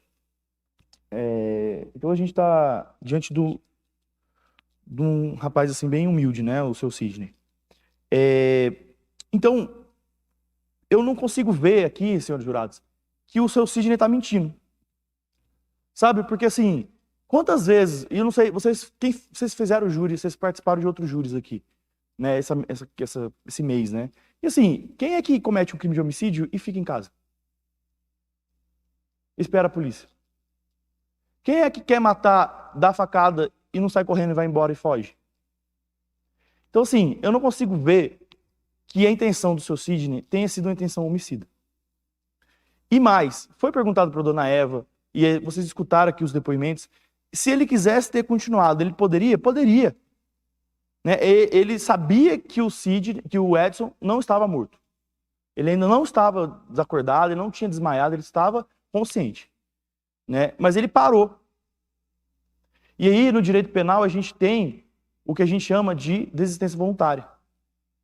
O que é isso? O que a Defensoria Pública vem pedir para vocês hoje é que vocês entendam o seguinte: se ele quisesse matar, ele teria matado. Por quê? Porque ele já tinha esfaqueado ele já estava no chão e poderia continuar, mas ele não quis. E aí o que o Código fala? Artigo 15 do Código Penal.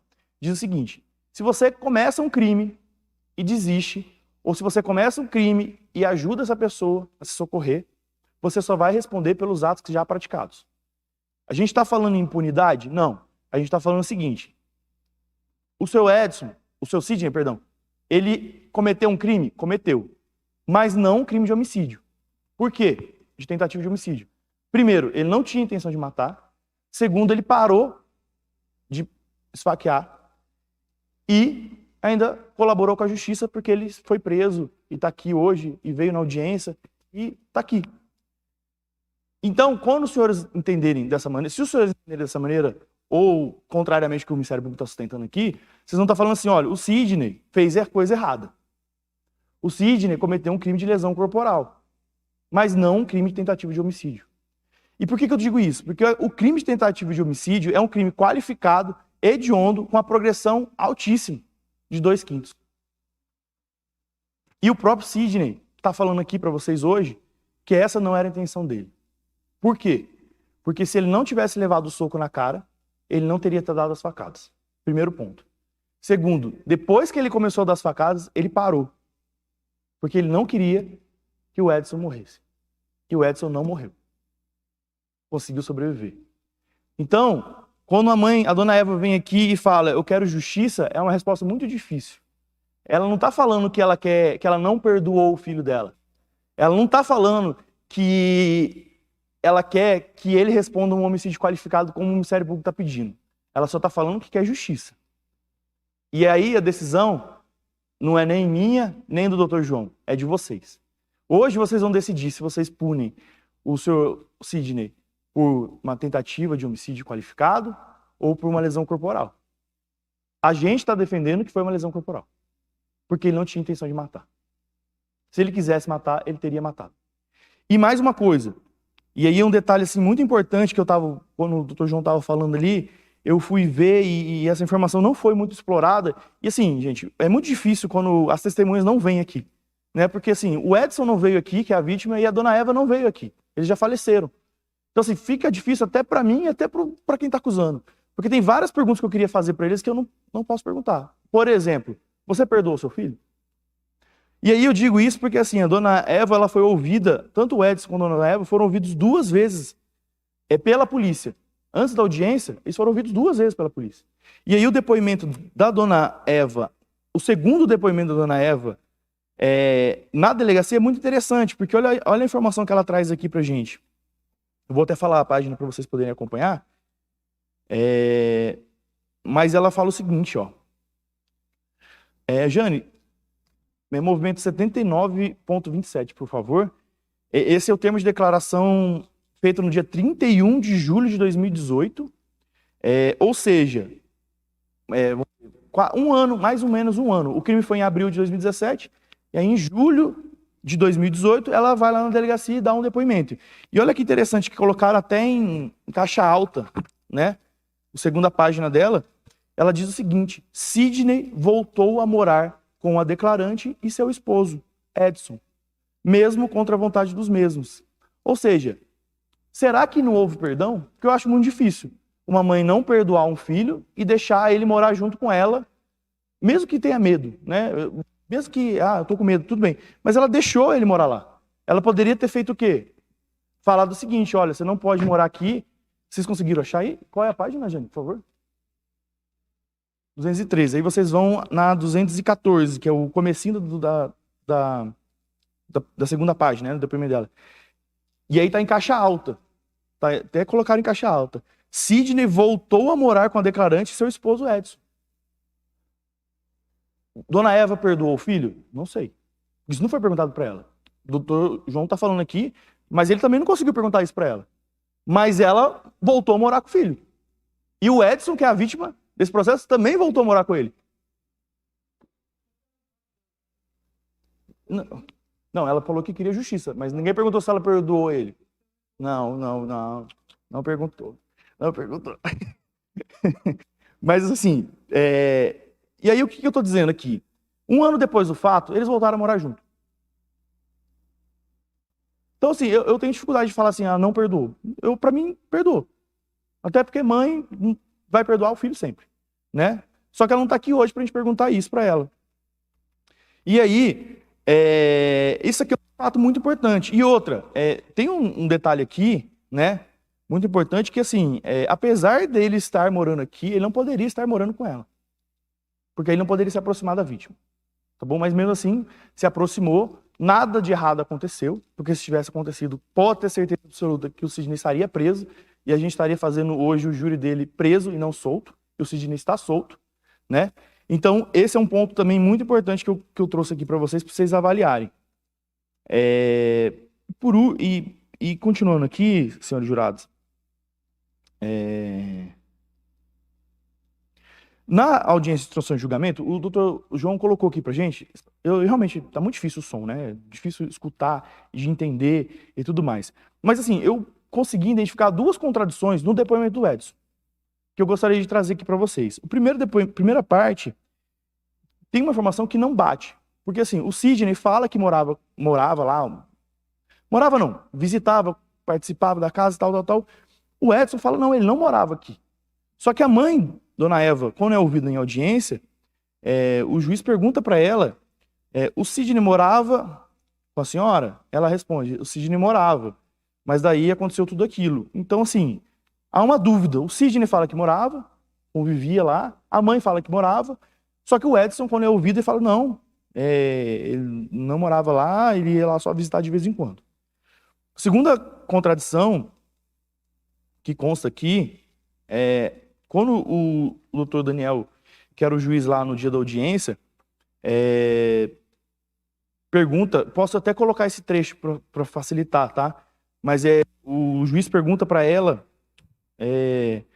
a senhora... Pergunta assim, a senhora não lembra absolutamente de nada? E aí ela se exalta um pouco e começa a falar. E uma das coisas que ela fala é o seguinte, se ele pudesse matar, eu matava.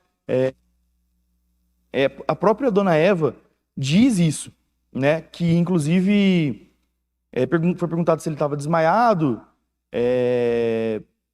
Ela fala que não, ele não estava desmaiado. A senhora acha que ele tinha morrido? E ela responde, eu não sabia, ele estava morrendo. Ou seja, ele ainda estava vivo, né? E o Sidney ainda estava na casa. Então, basicamente, esses são os pontos. E aí, Jane, por favor, coloca lá no 479, que eu juntei, a parte no prazo, né?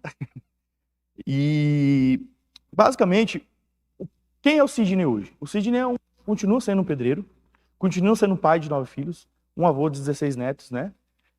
Ele trouxe alguns vídeos de pessoas que foram empregadores dele, então isso é uma prova que, do meu ponto de vista, a defesa pode trazer até uma prova ilícita para absolver. Então eu não consigo ver problema em juntar um vídeo, ainda mais abonatório, né? Pode ser que para o Ministério Público é difícil, porque ele não pode juntar o vídeo, porque ele está condenando, a gente está pedindo absolvição. Né? Falando é o Adão da Cunha Rodrigues, vou falar sobre o Sidney. Ele é um cara que trabalhou comigo 4 anos, ele é um cara muito bom, muito trabalhador, muito honesto, nunca trouxe problema para mim, todo mundo gostava dele no trabalho, ele era uma pessoa muito delicada, era uma pessoa muito especial mesmo. Então, eu não tenho nada a falar com ele, sobre ele, eu só tenho a falar dele tudo de bom. Pode ser o próximo. Meu nome é Jaime Alberto Coutts.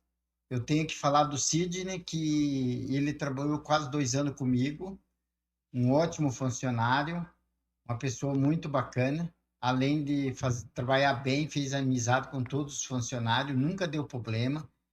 Então é uma pessoa muito bacana. Não sei o que tem de errado que estão pensando dele, mas ele é uma ótima pessoa, um cara muito humilde, muito trabalhador, muito correto nas coisas. É um cara assim.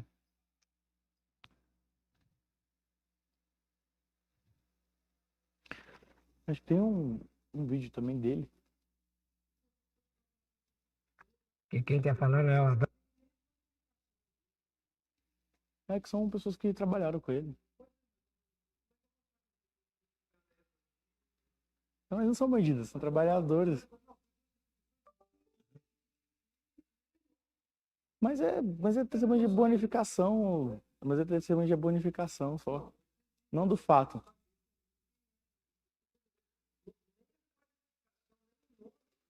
Mas eu vou pôr da próxima vez, então. Vou pôr da próxima vez, então.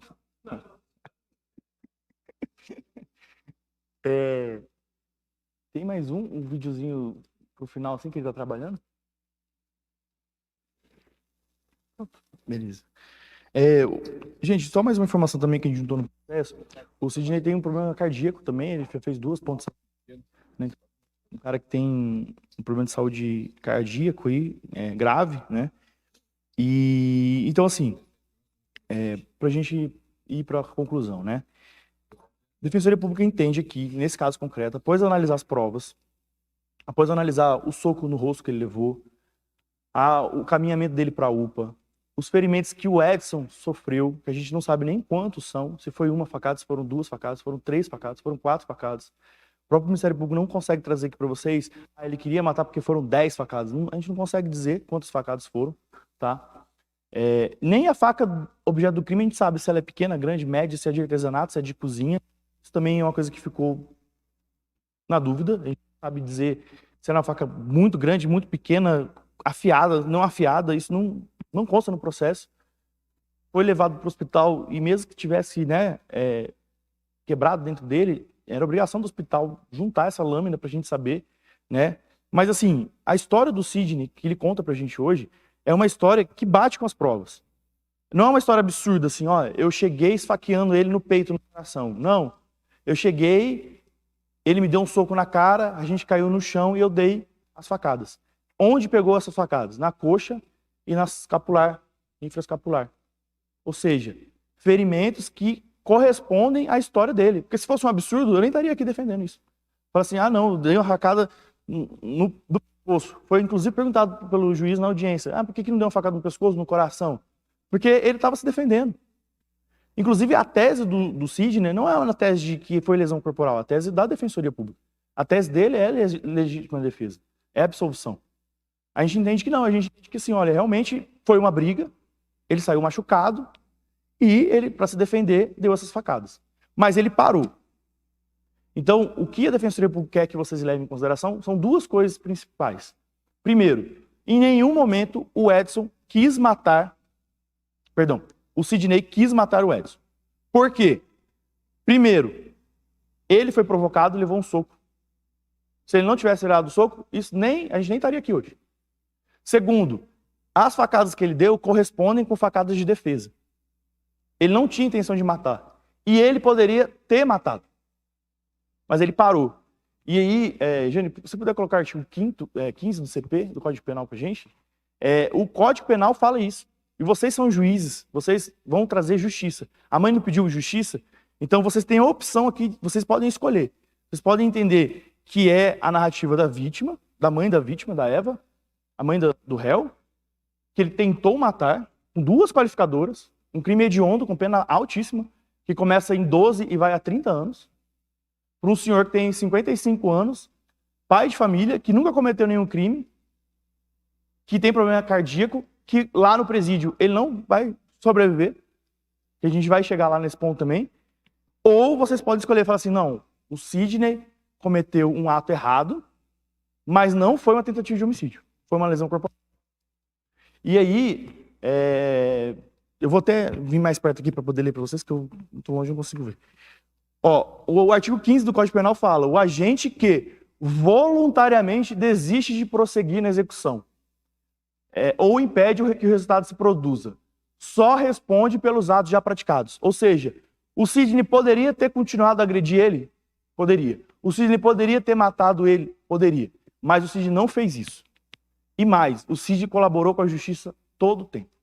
Ele ficou lá, ele foi preso, ele foi solto, ele recebeu cautelar, ele saiu com as cautelares, ele cumpriu de 2017 a 2022. Ele veio aqui e assinou em juízo. O próprio juiz entendeu que ele não precisava mais vir assinar, porque ele não tinha problema nenhum para ele ficar solto. Revogou as cautelares. E hoje o Sidney está aqui, esperando a justiça de vocês. Ele, como a dona Eva, querem justiça. Mas a justiça que eles querem é a justiça correta. Não a justiça que o Ministério Público está pedindo para vocês. Tá certo? Então a Defensoria Pública entende que o Sidney parou e poderia ter continuado. E ele nunca quis matar o Edson. E mais uma prova cabal. A própria dona Eva, em 2018, quando foi ouvida na delegacia, disse: ele está morando com a gente.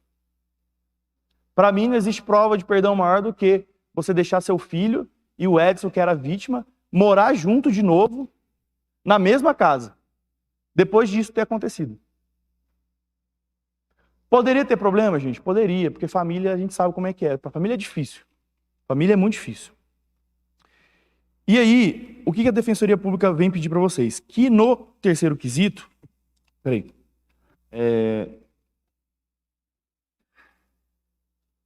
No terceiro quesito vai ser perguntado para vocês assim. Assim agindo, o acusado deu início à execução de um crime, de um homicídio, que somente não se consumou por circunstâncias alheias à sua vontade, uma vez que a vítima foi prontamente socorrida e encaminhada ao hospital, onde recebeu atendimento médico eficaz. Aí vocês vão responder não. E aí, quando vocês responderem não, o que vai acontecer? Se der maioria, 4, não. Aí acabou o julgamento. O que vai acontecer? O doutor Daniel vai decidir se ele cometeu um outro crime, que no caso aqui é lesão corporal, e vai aplicar a pena da lesão corporal, que é uma pena muito menor e muito mais justa no caso concreto.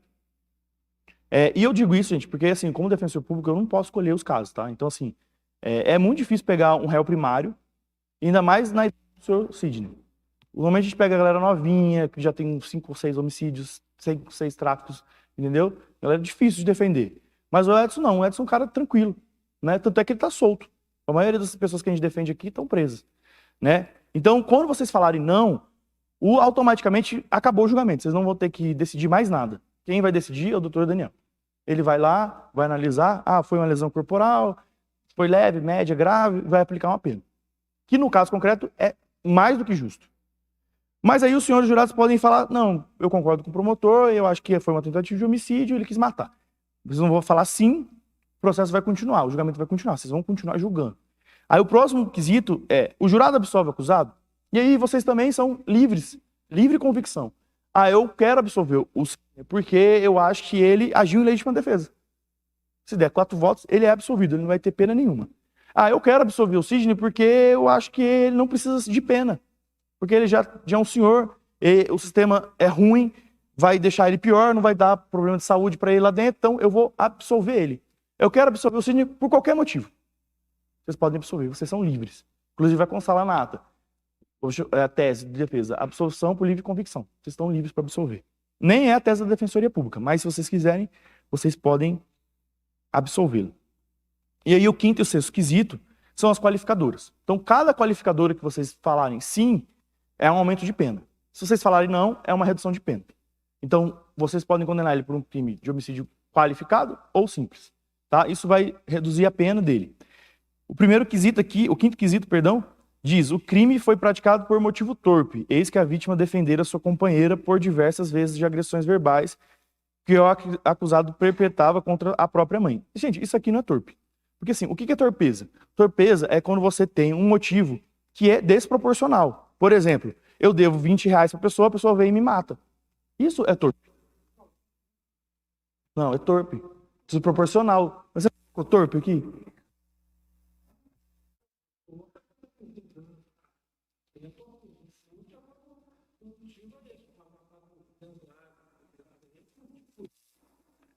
Acho que é a mesma coisa, né? Tá, então vamos perdão, gente. Eu errei. Tá vendo? Muito tempo sem fazer plenário e a gente esquece. Então, aqui é torpe, né? Então, tipo assim, não é torpe.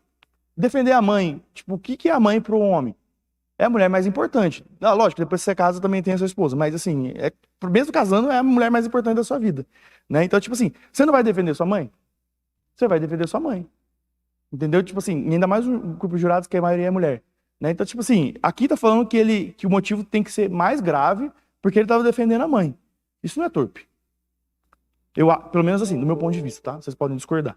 Mas assim, eu não consigo ver. Até porque se você vê sua mãe sendo agredida, seja pelo companheiro, seja por qualquer pessoa da rua, você vai automaticamente defender ela. É um instinto natural de todo homem, tá? Por último, o crime foi praticado mediante recurso que dificultou a defesa da vítima, uma vez que o acusado atacou a vítima de surpresa, no momento em que essa chegou na sua residência. Isso aqui é mentira. Por que é mentira? Porque o acusado, a vítima, ele deu um soco na cara do Sidney. Então, assim, se o Sidney não tivesse nem um olho roxo, aí você vai falar, pô, realmente ele não conseguiu se defender. Mas, assim, ou a história do Sidney é verdadeira e ele levou um soco primeiro, ou na hora que ele estava levando as facadas, ele deu um soco e se defendeu. Então, existe possibilidade de defesa da vítima? Existiu. Porque o Sidney não ia sair de lá ferido se ele não tivesse possibilidade de se defender. Então, assim, tanto no quinto quesito quanto nesse quesito, a Defensoria Pública que vocês votem não. Por quê? Defender a mãe não é torpe, é justo, e houve possibilidade de defesa da vítima, na medida em que ele deu um soco na cara do Sidney. Seja se foi antes para provocar, seja se foi durante a agressão. Tá certo? Então, não tem prova, ou pelo contrário, né? A prova é contrária a isso daqui. Gente, por último, Jane, você tem como colocar lá pra gente o PowerPoint? E aí, assim, esse argumento é um argumento que não é dos autos, tá? É um argumento da realidade. Infelizmente, muito triste, né? Ontem até fui no show do Gilberto Gil, né? E aí ele tem aquela música, ó, mundo tão desigual, né? De um lado o carnaval, do outro a fome total. E assim, eu vou uma vez por mês eu vou no presídio, tá? Para mim, é o pior dia, não o pior, mas eu vou dizer assim, é o dia mais difícil de trabalhar. Porque assim, quando você chega no presídio, não são só as pessoas presas que estão muito carentes. É o diretor do presídio que está precisando conversar com você, são os funcionários que vêm reclamar de alguma coisa, são os presos que estão lá desesperados porque estão sem banho de sol, porque o chuveiro é 15 minutos, porque está sem água quente, porque a comida é horrível, porque está sem visita por causa da pandemia. Então assim, é o dia mais difícil de trabalhar. Então, pode passar aí, Jane, por favor. E aí a gente sabe, né, que o ideal, um dia eu vou tentar construir esse projeto, no primeiro dia do júri, vocês irem no presídio, para vocês saberem para que lugar que a pessoa vai quando ela é condenada. Por quê? Porque assim, a nossa lei, a LEP, fala assim, ó, o presídio serve para punir e ressocializar. Só que, infelizmente, só pune. Porque é impossível ser ressocializado num lugar que você é tratado como um animal.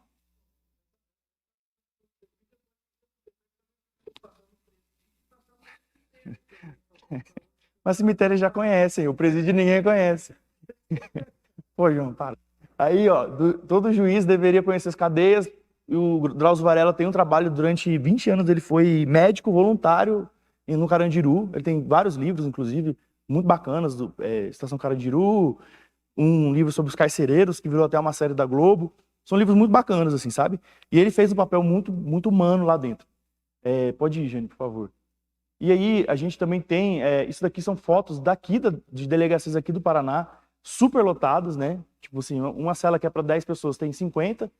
Pode ir, por favor. Aí tem várias notícias de lugares que os presos foram mortos, que tiveram rebeliões. Olha lá, a polícia confirma 3 mortos dentro da casa de custódia de Curitiba, que é um presídio horrível que tem aqui em Curitiba, né? Que sempre tem violência lá. Pode ir mais um, por favor. Aí os vários massacres, né? O massacre de Carandiru em 92, com 111 mortos. Pode ir mais um. Casa de custódia de Benfica, no Rio de Janeiro, 31 mortos. Massacre de Manaus, 2017, 67 mortos. Boa Vista, 33 mortos. E aí vários aí também, sempre se repete, né? E incrível, por incrível que pareça, quando eu comecei a fazer essa pesquisa, esse slide aí, eu descobri que as pessoas mais morrem no presídio não é por violência, não é por rebelião, não é por crime organizado. A causa de morte maior é por conta de saúde, porque não tem médico, porque muitos deles pegam tuberculose, porque não tem circulação, não tem banho de sol. Muitos deles morrem jovens, com problemas de saúde básicos, assim, muitos morrem de tuberculose, alguns problemas de HIV. Pode ir mais um pouquinho, Jane, por favor? Aí são algumas carceragens aqui do Paraná, tá vendo? Todo mundo sentado no chão, não tem lugar, nem cama para dormir. Pode ir. Vários deles com várias feridas ali, o povo com... nem curativo tem, ó, ferida aberta. Pode ir, por favor? Pode ir. Paraná tem várias pessoas presas em delegacia, que é um erro, né? Até para nossa segurança também é muito errado. Tem, sim. Rio Branco do Sul. Tem. Lá na 11º. Isso aí eu... Senhora, não, mas a delegacia... A senhora mesmo. Próxima manifestação, a senhora vai para fora. A senhora entendeu? É a primeira e a última vez que eu falo com a senhora. Pode prosseguir. Tá bom. Pode passar aí, Jane, por favor. Tá, vai mais um pouquinho? Acho que acabou, se tá bom. Tá bom. Aí ele também fala de outra, mas assim, basicamente é o seguinte: uma pessoa jovem ficar dentro do presídio é muito difícil. Uma pessoa como o senhor Sidney, que tem 50, ele já vai entrar na terceira idade, com problema cardíaco, é mais difícil ainda. Gente, pra vocês terem uma ideia, teve um atendimento que eu fiz lá, porque a regra do sistema penitenciário do Paraná é que a pessoa doente, ela vai para o complexo médico penal, que em tese é um lugar que ela vai ser tratada. Mas lá é pior do que o presídio, em muitos aspectos.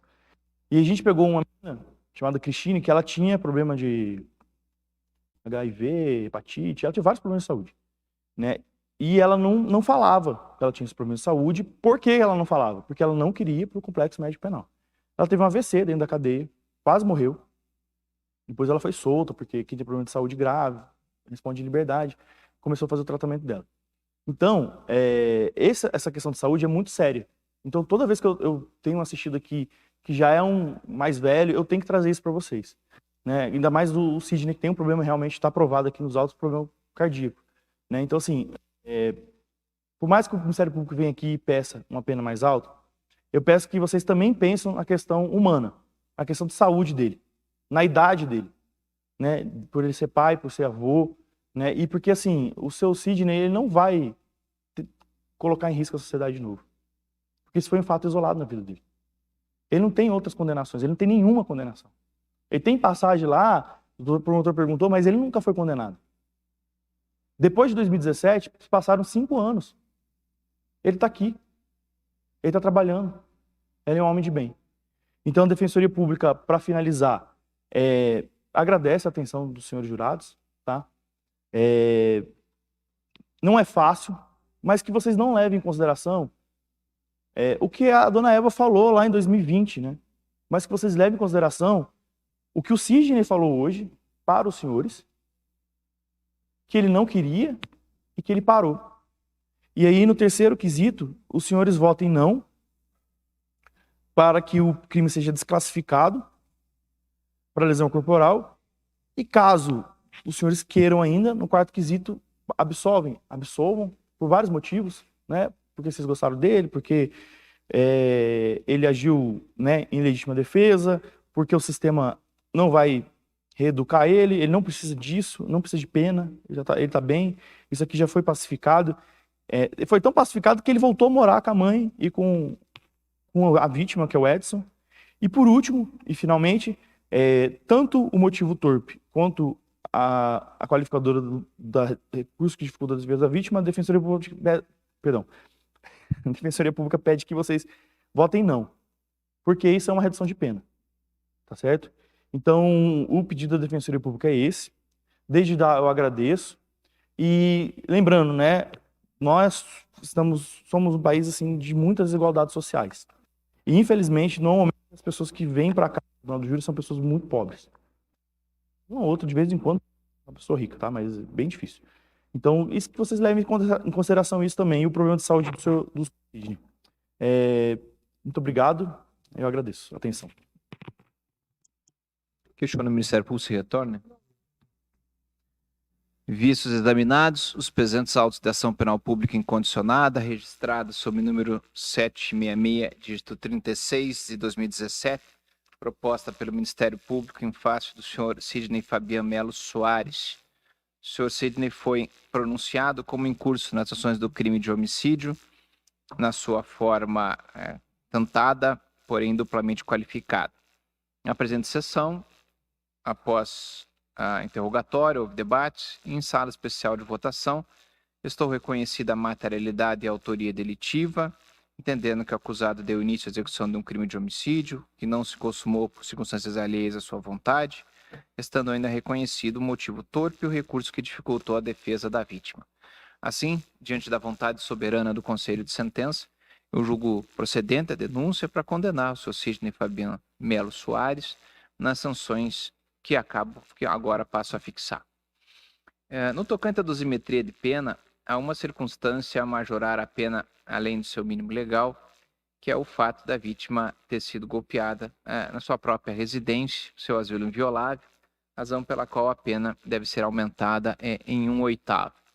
Verifico aqui o concurso também de qualificadores, que uma passa a ser admitida como agravante e, ao mesmo tempo, né, compenso com a confissão do acusado, razão pela qual a pena fica fixada na segunda fase em 14 anos e 3 meses de reclusão. Porém, a necessidade da adequação no tocante à tentativa. No caso concreto, né, apesar da grande quantidade de golpes de faca, os mesmos não atingiram a área significativa, eis que, em caso de eventual desclassificação, até pela ausência de laudo, seria caso de lesão corporal leve, razão pela qual, entre a diminuição de 1/3 e 2/3, eu vou optar pela diminuição pela metade, razão pela qual a pena ficará fixada em 7 anos de reclusão e 1 mês e 15 dias. Diminuindo assim 14 anos e 3 meses pela fração da metade. O regime, nesse caso, é o semiaberto, sendo eventualmente possível detrair qualquer tempo já de cumprimento de sanção anterior. Não é possível substituição de pena por outras medidas, razão pela qual essa fica fixada, então, em 7 anos, 1 mês e 15 dias em regime semiaberto. Essa sentença é nesse ato publicada, as partes intimadas, solicito o registro em livro próprio. Ao final do presente julgamento, reitero meus agradecimentos ao Conselho de Sentença pela participação cidadã de cada um do senhor e das senhoras e convido todos a se dirigirem ao refeitório. A sessão está encerrada. Muito obrigado.